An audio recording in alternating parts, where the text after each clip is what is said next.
Like the morning that the school was going to be using it, Professor Cosby was posting content. It's really been, as he says, building the plane as we fly it.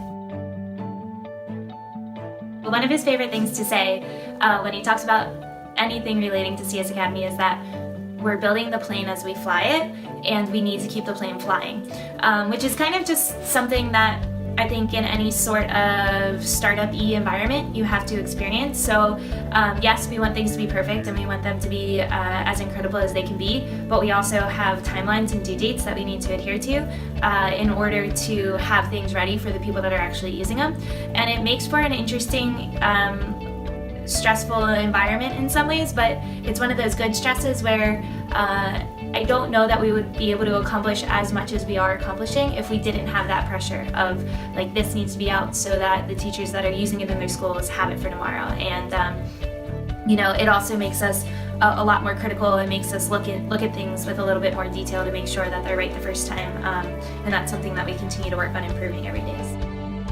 David and I started CS Academy because after teaching here for, I think, over 50 years between the two of us, we felt like we had a lot of experience teaching introductory computer science. We understand and know that the high school space is not very good in terms of computer science curriculum, and so we wanted to design a really innovative and graphics-based introductory course for students with no prior background that could be deployed at any school in the country. The fact that you can do some pretty cool animations with on the order of 20 lines of code, right, is actually pretty neat. I mean, you're not going to create Fortnite with those 20 lines of code, but you get a sense of how these things all fit together and how events are handled and how events work.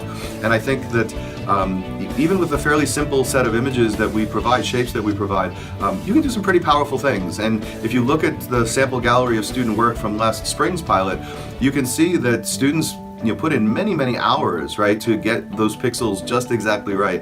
And I think that's a sign of both true creativity and true engagement. We are very happy to have CMU students partnering with us. Their both man hours in terms of project development and ideation and design has really improved the product, right? They are much closer to high school students than I am, and I think they create much more compelling exercises as a result.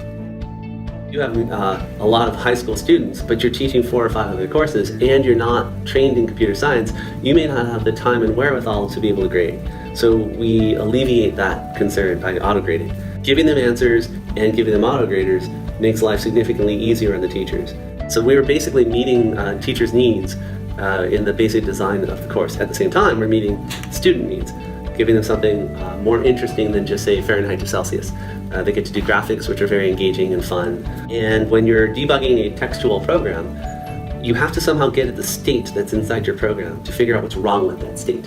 But when you're in graphics, you just see it. That looks wrong, and that makes it much more intuitive to debug. So that facilitates rapid learning at 9th grade level. There's always more to be done than there are hours in the day, and I'm definitely sure David can attest to that. And teachers and students are impatient consumers, right? And so if you miss a deadline on a homework, you get a grace day. If you miss a deadline on deploying curriculum to a 9th grade classroom, you basically have people pissed off at you. So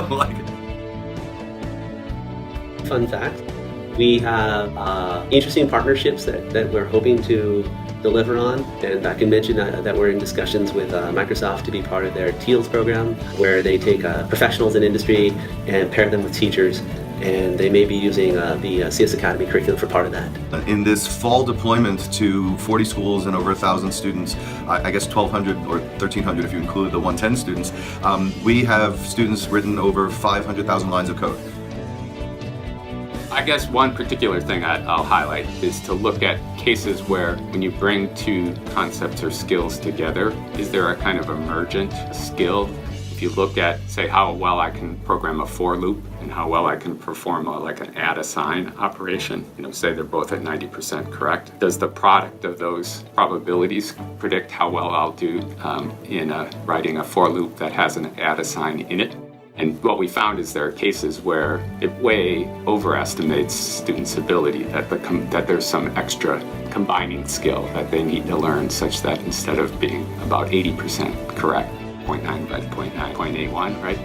They might be only 40% correct. That there's something, what is that extra gluing piece that they need to learn to put those 2 things together?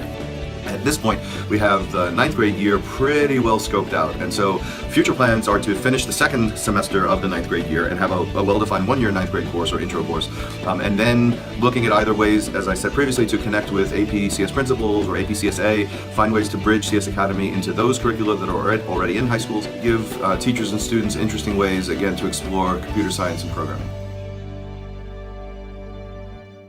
I'll take a video of your video. Recursive, do That's it. right.